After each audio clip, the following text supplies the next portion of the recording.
I am excited to be back with you guys. How many of you were here on Sunday? Did any of you hear me speak on Sunday? Raise your hand. A couple. Okay. I won't be too redundant. I'm going to hit a couple things that I hit on Sunday, but I was just curious who all was here. I had the honor of sharing at the Sunday services and Saturday this weekend, and got to talk about a few of the things that we've been talking about. But tonight is our last night of kind of teaching. We're going to have a little bit different time next week of some Q&A and different interactions and things. And I want to, before I get into like our last kind of message here this evening, I want to just remind us, like I normally do, I try to kind of connect the dots between all of our different topics that we've been hitting. So just to rewind and remember, those of you that are here the first time, the first evening we talked about worldview and why we believe what we believe, right? And we talked about the importance of understanding what you believe, why you believe it, looking at what we believe about God, what we believe about man, what we believe about truth, right? So we set our kind of our belief system up, right? Then the next week, we talked about identity and who we are, right? Because a lot of who we are does connect to what we believe, right? Who we believe we are, our identity, right? So we set up, here's what we believe, or we got to look at what we believe. Then we looked at our identity of like, who are we? Who does God say we are? Who are we really? Who defines us? Not our friends, right? Not numerous other things. So our identity. Then we went into mental health and our thought patterns, which of course connect to our identity and what we truly believe. Do you guys see how they all connect? Right? So they all connect together. So we talked about then our thought life and battling thoughts, that all the thoughts that come through your head are not necessarily from you. And we don't want to give attention to thoughts that aren't healthy and that aren't right because they set little grooves in our brain and become habits and become thoughts that we regularly have, which then shape our character and shape our actions, right? What you think will affect what you do. So we had that with our thought patterns. Then we had Free to Be come in, and they shared last week, I know, a little bit about friendship, right, and relationships, and then you had some testimonies from some of their speakers, right, sharing about why they were choosing to wait. So we look at that connecting of relationships then, of course, affect our thought life and our behavior and our identity and what we believe. Do you see how it all connects? It all connects, people. We're not just doing this haphazardly.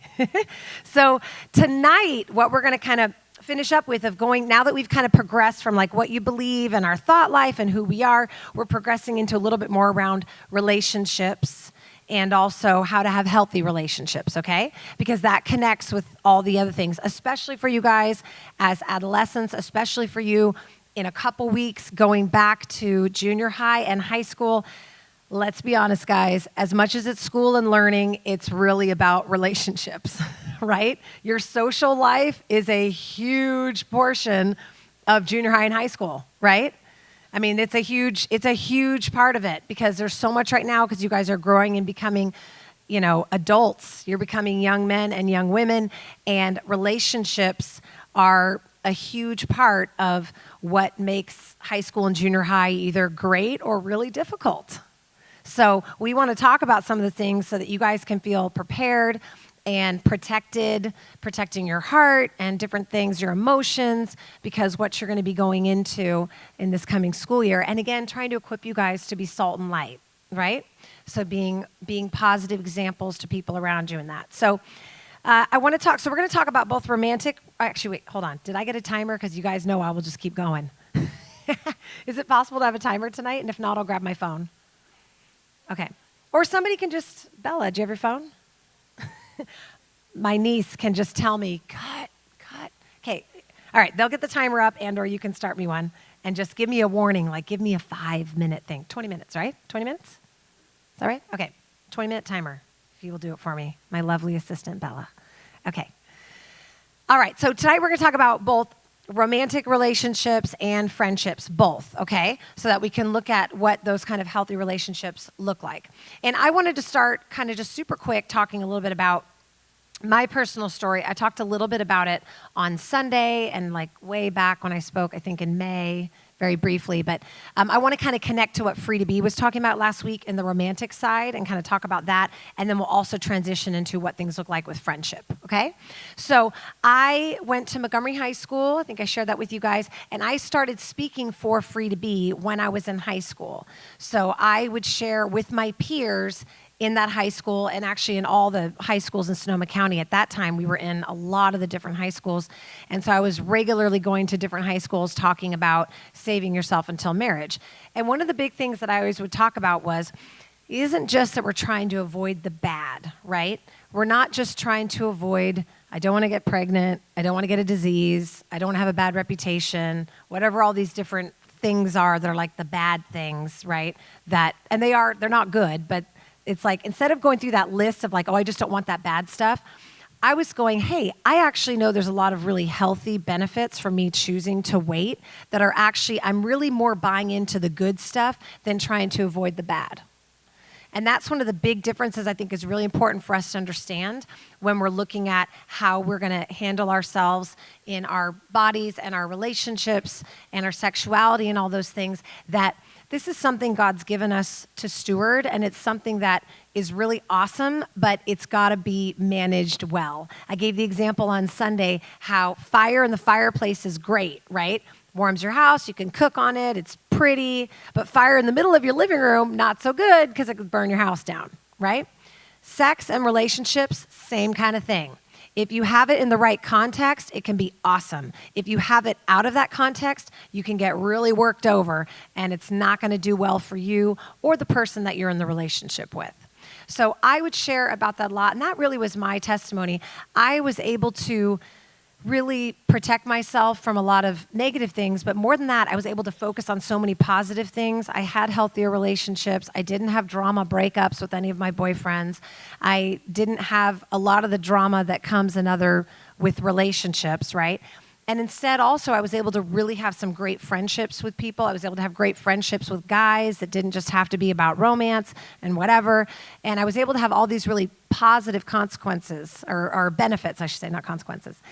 And one of the things I wanted to share briefly with you guys around those things is we have a lot in our culture that, our culture tells us a totally opposite view of what being a man or being a woman or being, it is, right? And that's one of the big problems that we get when we talk about this, when we're talking about sex and relationships, is there's some of those myths. And I just super quick want to hit a couple of those because I think it's important for us to understand and to equip you so that you're feeling more confident in your decision, and if these things come up when you're talking to people or whatever. So one of the myths, of course, is that it makes you more of a man or more of a woman, right? Because the whole idea is, well, you should have sex when you're ready, right? Well, when you're ready implies you're immature, right? You don't know what you're doing. So you're not very mature if you're not ready yet to engage in that. But I want to tell you guys, that's completely false. It's not about when you're ready. It's about the right timing and the right context, okay? Anybody can have a romantic relationship, guys. It's not that hard. Just depends on where your standards are at, but it's not that hard to find somebody to get with. Let's be honest, okay? The reality is a real man and a real woman honor their body, are able to have self-control, build their character, are good friends. There's lots of attributes to what a real man or a real woman is that have nothing to do with your romantic conquests. Do you guys hear what I'm saying? So the world, though, tells us the exact opposite, that, oh, no, you're it, if you, depending on who likes you and how many people you've been with, all that different stuff. But that is not reality. Okay? Reality is who you are as a person and the character that you develop, the healthy friendships that you build. Those are what are going to make you long-term an amazing man and amazing woman. Okay? And this is the time, now's the time when you are young to get these. Remember we were talking before about those thought patterns? You guys are young. You have still the malleable brains that if you set those good habits and those good patterns and those healthy relationship patterns now, it will stick with you for the rest of your life, and it will make your adulthood a lot easier. Let me tell you, as an adult, and a lot of adults that I know that didn't get this when they were your age, and they are dealing with a lot of stuff now because of decisions that they made. And it's so hard now. It's a lot more work when you're an adult to try to change some of these things because it's so in you, right? You guys are still fresh. You're still young. So it's a lot easier to build those healthy patterns now that will stick with you through your life. And that reminds me too, as I said to you guys a couple weeks ago, one of the big things I always say is don't give up what you want most for what you want now. Please drill that into your brain, burn it in. Somebody want to get a tat of that? I'd be all behind it, okay? They told me at youth group I should get a tattoo. Yes. So don't give up what you want most for what you want now. That is one of the best advice that I can give you for everything, for relationships, for drugs, for alcohol, for dropping out of whatever, all that kind of stuff. It all applies. You got to think long term. And again, that's something that applies for us with healthy romantic relationships. Look, guys, the reality is you're probably not going to meet your soulmate in junior high or high school. Statistically speaking, it's an incredibly small percentage of people who end up meeting the person that they're going to marry at that young of an age. Reality is you're going to interact with a lot of awesome people. You may like different people, you may love different people, but they are not going to be the one that you're probably going to end up with. And that's just the facts of life that way. So when you think of it that way, then you go, okay, well, I want to make sure I'm guarding my time. I don't want to be wasting my time dating and hanging out with different people that there's like no chance I'm probably even going to talk to this person 5 years from now, right? Because you guys have so many other places that you can put your energy. So it's important to think about, there's a good chance I'm not even going to, honestly, guys, aside from social media, you will be shocked at how few people you will still talk to 5 years from now that you're hanging out with right now. I know it sounds crazy because you think they're my bestie and we're going to be together forever. And it's never, we have the matching necklaces and whatever. No, I'm sorry to tell you, there's a good chance that a lot of those people are not going to be here in a couple years. And you don't want to bend your values to appease people that you're not even going to be hanging with in X amount of years, right? So I'm going to segue here into, because I've got a handful of scriptures. You guys got all my Proverbs for me? I want to segue in to some of the friendship side of things, which also we could apply to dating. The book of Proverbs is a little harsh, y'all, and some of the things it says. Okay, this is a bunch of Proverbs going to go through. This basically all comes down to, this all can be summarized with, who you run with determines how you play, okay? Who you run with determines how you play. So here's our first. We're just going to go through. We got a litany of scriptures here, okay? All right. Walk with the wise and become wise, for a companion of fools suffers harm. All right, next one. We're going to fire through them if we can. One who has unreliable friends soon comes to ruin, but there is a friend who sticks closer than a brother. Next one. A perverse person stirs up conflict, and a gossip separates close friends. Do not be misled. Bad company corrupts good character. And lastly, as iron sharpens iron, so one person sharpens another.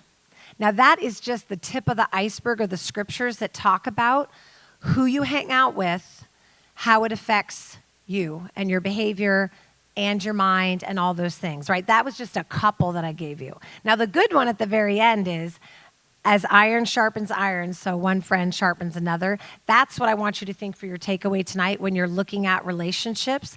Am I investing in people that make me a better person?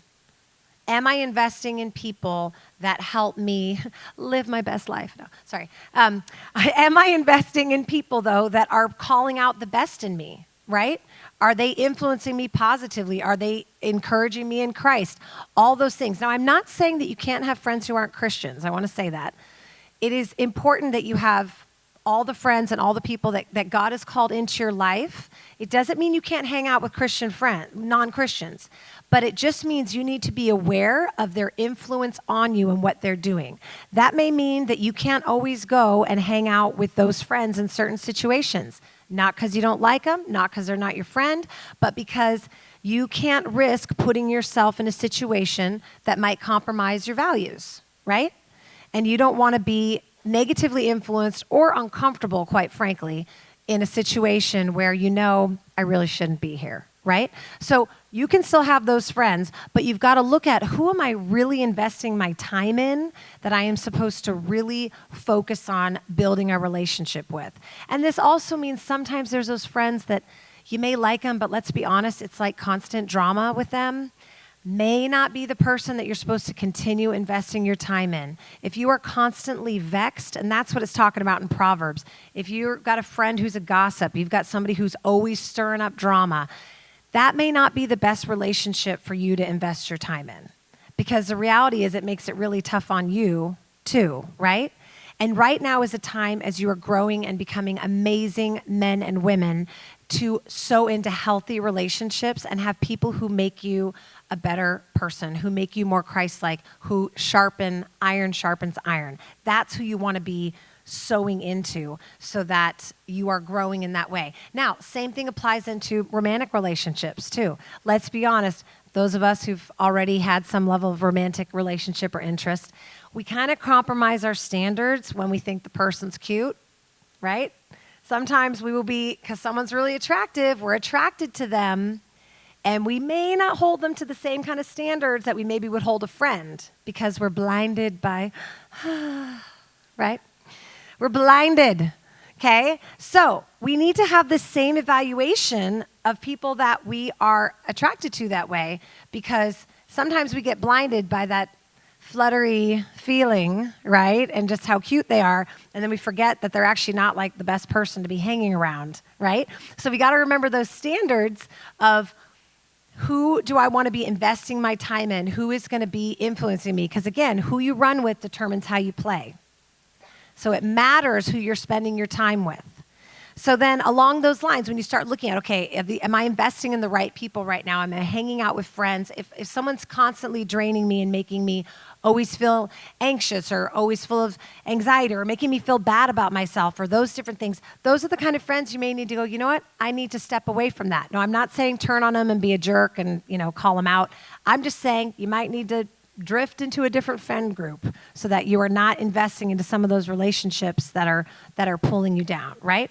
And the same thing with the romantic thing, that we've got to make sure that we look at, is this really where I should be investing my time, my energy, my emotions, knowing that right now, the chances of anything romantic that I sow into in these next few years is probably not going to turn out to anything serious. I mean, that's just reality.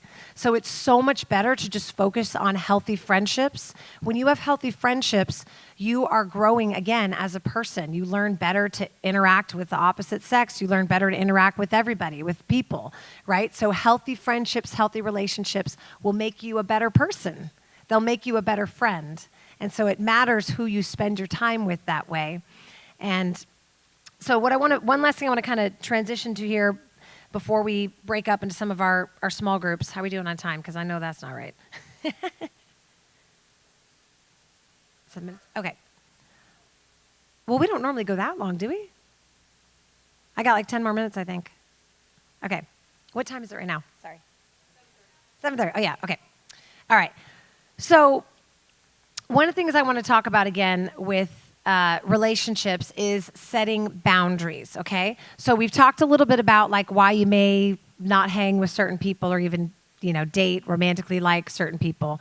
One of the really important things is setting boundaries, okay? Now, setting boundaries, one, for just your emotions and your heart, and I'm not just talking romance, I'm talking just life, like you can get really worked over by friends, right? Let's be honest. It's really painful when you get a friend that turns on you, and it happens, right? So setting boundaries where you're able to see that you are protecting your heart and looking at how is this person relating to me, right? How is this person treating me? And if you can kind of watch initially how you see them treating others, you can also see that you need to be careful how much, again, you invest in them. Like I said, if they're gossiping to you, that means they're probably gossiping about you. All those kind of different things where you got to look at who am I hanging with that way so that I can protect my heart as well and my emotions when I'm sowing into different friendships. Because when we look at those earlier stats, remember we were talking about suicide and depression a couple weeks ago? A lot of the issues that connect to that are actually related to, one, our identity, if we don't believe that we actually have value, but two, relationships. We get a lot of the depression that happens, especially for teens, is around relationships. It's around not feeling worthy, not feeling liked, not feeling loved, but in relationships with their peers in particular. So that's why this matters. It isn't just like, oh, whatever, like I should just have good friends. No, because again, it really affects how you're wired and how you feel about yourself and how you view the world. Because again, who you run with determines how you play. So you want to set those boundaries that you're careful with who you spend your time with. Now, going back to the romantic relationship thing, I'm going to be careful because I know we're in mixed company here with ages, okay? On saving yourself until marriage, which we've been talked about, and around the issues around abstinence and sex and everything, one of the most important things is if you are choosing to wait, you have to set boundaries.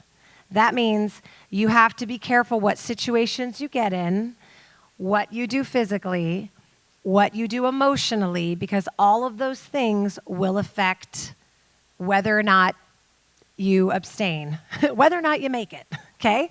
So one of the big things I always told people, because one of the questions I would always get from people was, well, how do I know what I should or should do? One of the best things obviously is, hanging out in groups, not being alone all the time.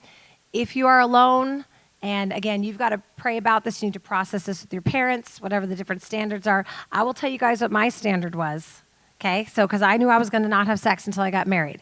But I, still had boyfriends and still hung out with people and stuff, right?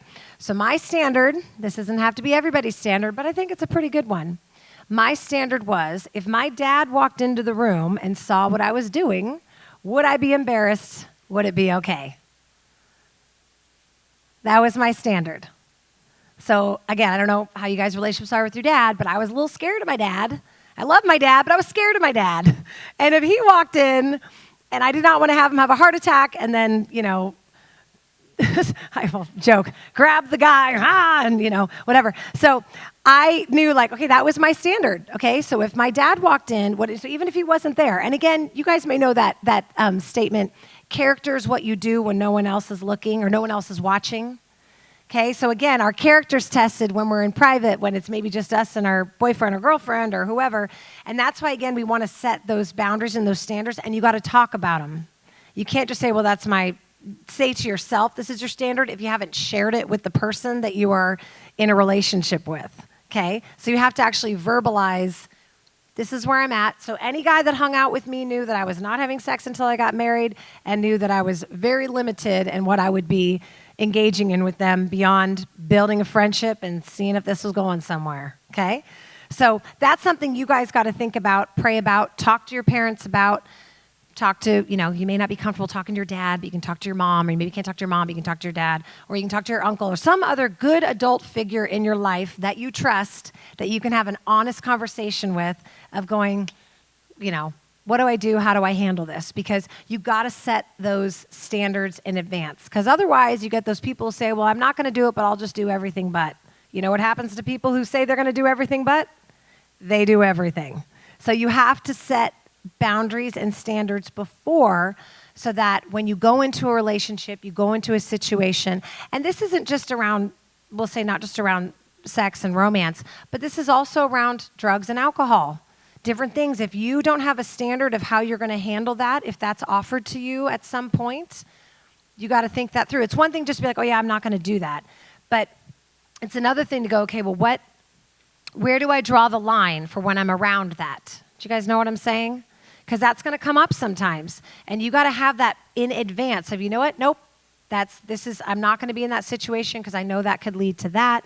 You've got to be aware of those different standards and get some kind of accountability for someone who's around you that you trust, that you can also have that accountability with. Okay? All of this is to protect you guys. None of this is because God's so repressed and he doesn't want you to have fun and he's trying to hold you back from things. All the things we're talking about here are actually supposed to make it so that you have more freedom in your youth. You do not want to get saddled down with a lot of the negative consequences that can happen from poor decisions. And you also want to grow and be healthy, because this is the time where you guys have so much opportunity. You're not working, you don't have kids, let me tell you. It's a lot once you become an adult. Now is the time. Now is the time to grow as a person, to focus on the areas that you can sow into sports, into dance, into 4-H, whatever it is. Like, now is the time that you can grow in so many different areas because you have the freedom that comes with youth. So I just want to encourage you that it's actually a really happy thing to get to do these things, and that setting boundaries is really just to protect you so that you can have healthy experiences, the healthiest friendships, the healthiest adolescence, all those things. Because that is the joy of what God wants you to have in this season of your life. Because it's a good season, and we want you guys to be able to have the most, healthy and happy experience with it as you can, so you can be healthy and happy adults, right? One last thing with that. It is more important to seek your health than your happiness. Health first, because when you are healthy in your mind, in your body, in your spirit, happiness will follow. But the world tells us, get happy first, whatever makes you happy. Not true, because a lot of times we think certain things will make us happy that don't, or that are actually bad for us, right? So all we're talking about here tonight is seeking health. You want to be healthy in your friendships, healthy in this coming school year, all those things. And happiness will come along with that. But health is the first starting point, because health is getting to where God wants us to be and being who God wants us to be. That's our true health.